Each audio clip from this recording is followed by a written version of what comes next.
Bonjour à tous et bienvenue dans ce nouveau podcast d'Etoline où on va forcément vous parler un petit peu d'e-commerce mais de comportement du consommateur et plus particulièrement aujourd'hui de la relation client. La relation client, cet outil de fidélisation, de croissance, cet élément essentiel du succès de toute entreprise qui est souvent inexploité, en tout cas sous-exploité, où derrière on devrait identifier les différents canaux de cette relation client, comment fidéliser en amont, en aval de l'achat, comment garder le contact bien sûr après cet achat, et puis investir les clients dans un processus de vente.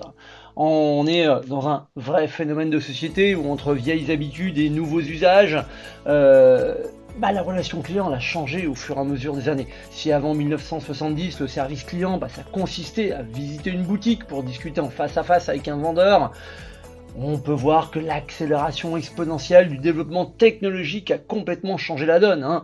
La généralisation du téléphone, on l'oublie, mais ça fait déjà plus de 40 ans, dans les années 80, a quand même simplifié les interactions clients. Et puis l'arrivée de l'email, puis des formulaires de contact au milieu des années 90 avec l'avènement du web, ont lancé le début de la digitalisation de cette relation client. Et puis forcément, début des années 2000, milieu des années 2000, l'explosion en France de Facebook qui a signé l'arrivée d'une nouvelle ère de la relation client. Souvent quand on parle de relation client, on parle de valeur vie client, on parle de moment de vie.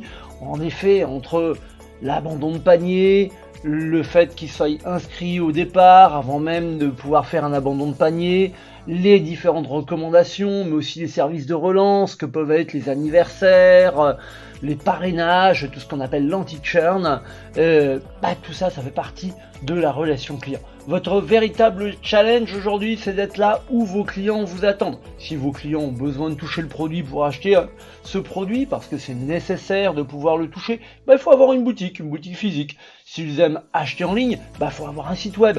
Les mêmes règles s'appliquent à cette relation client.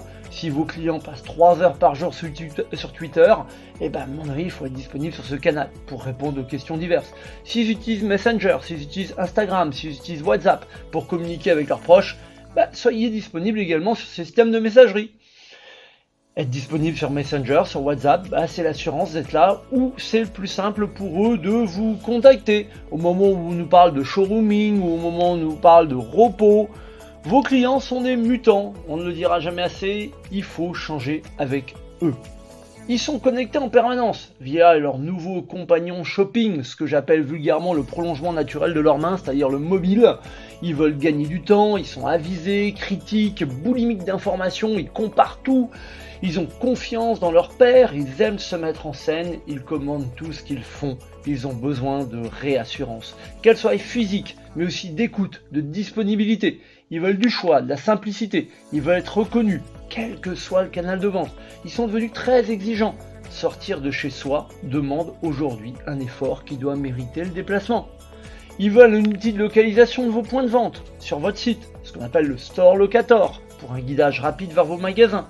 Ils désirent l'intégralité de votre catalogue sur le site, mais surtout avec une information enrichie.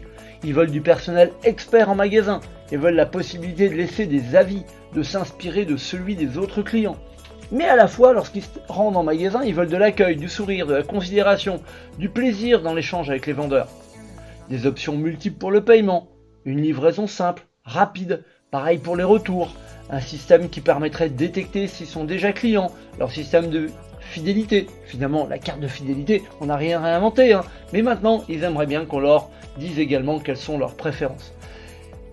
Mais en plus, ils veulent de l'étonnement, de la mise en scène, du plaisir, de l'émotion. Internet a véritablement transformé vos clients en acheteurs professionnels. Il a rendu vos clients participatifs. À la fois, Internet a rendu les clients adeptes d'autonomie, de libre service. Mais plus que jamais, cette relation client est au milieu de tout ça. Parce que ce soit votre magasin ou votre e-shop, votre boutique en ligne, ça doit devenir un lieu de relation, de lien social. Ça, c'est un nouveau gros challenge. Parce qu'en plus, il va falloir avoir cette nécessité d'être réactif. On parle d'expérience client. Rendre le contact avec la marque inoubliable. Les attentes des clients ont évolué. Les conseillers clients doivent maintenant répondre sur le canal choisi par le client. mais surtout en adoptant les codes de ces canaux, de ce canal pour lequel ils ont choisi. À chaque média son usage. Et ça va être encore pire. Je vous rappelle que arrivent les assistants vocaux. Ces assistants vocaux où 28% des Français veulent acheter un assistant vocal dans les mois à venir. On estime qu'aujourd'hui, un foyer américain sur 5 serait déjà équipé de ces assistants vocaux. Alors, tous les marques sont en train de s'y mettre. On pourra en citer quelques-uns. Leclerc, Monoprix, Sephora, Decathlon, Darty, Boulanger, Fnac, Auchan, Carrefour. Peu importe. Ah ouais, au moment où on nous parle d'un besoin d'humanisation, il faut également avoir des actions qui sont automatisables. On nous parle même de self-care, cette nouvelle pratique.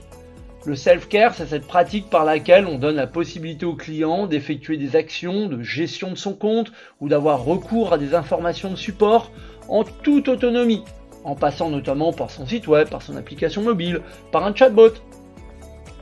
Le client accède à sa base de connaissances, à des outils de diagnostic, à des foires aux questions, à des forums. Il veut être autonome, on l'a dit. On estime même que 96% des réponses qu'il va trouver par lui-même sont plutôt pertinentes. Le consommateur aujourd'hui, au moment où on nous parle de relations clients, il veut d'autonomie, mais il veut du conseil. Il veut un accès à une aide en ligne en temps réel. On estime qu'aujourd'hui, il faudrait qu'il ait accès à son information en moins de 76 secondes. Par contre, il veut également être assisté dans son acte d'achat. On estime même que 2/3 des clients aimeraient avoir des outils pour se dépanner eux-mêmes, plutôt que de passer par un SAV. Et 1 client sur 2 serait prêt à abandonner son achat, faute de réponse rapide. D'où l'intérêt de cette relation client. On l'a dit, cet outil de fidélisation, de croissance. Où là, il va falloir même fidéliser en amont de l'achat, avec de la newsletter, du livre blanc, des liens vers les réseaux sociaux. La newsletter, on l'oublie souvent, c'est une vraie valeur ajoutée. Ça permet d'engager la communauté. Et puis, il va falloir garder le contact après l'achat, avec peut-être des relances de newsletter, des SMS, des codes promo, peut-être des appels téléphoniques pour demander comment s'est passée cette expérience d'achat. Des suivis de colis, la communication avec du print. On l'oublie souvent, mais le print n'est pas mort, même si aujourd'hui on nous parle de zéro prospectus. Des formulaires, des enquêtes de satisfaction, des concours, des jeux concours. Mettre contact, réseaux sociaux, sur tous les documents qui vont être en relation avec votre client. On l'oublie souvent, mais le hashtag sur des documents, sur des factures, sur des colis, tout ça, ça permet d'engager la relation client. Cette relation client, on l'a dit, c'est à la fois un outil de fidélisation, mais surtout un outil de croissance. Le but, c'est d'investir les clients dans son processus de vente. Transformer un simple visiteur en un prospect puis un client. C'est le principe d'inbound marketing. Aujourd'hui, par les avis clients, par le fait qu'on l'écoute, par le fait qu'on le conseille et lui apporter la bonne information au bon moment.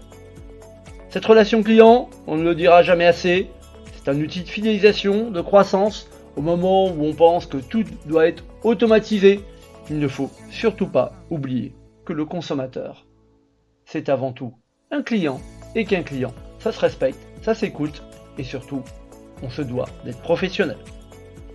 Vous avez aimé ? N'hésitez pas à partager ce podcast, faites-nous part de vos réactions, n'hésitez pas à nous suivre sur les réseaux sociaux et encore mieux, à vous abonner à notre chaîne podcast Etoline. À très bientôt, ciao ciao.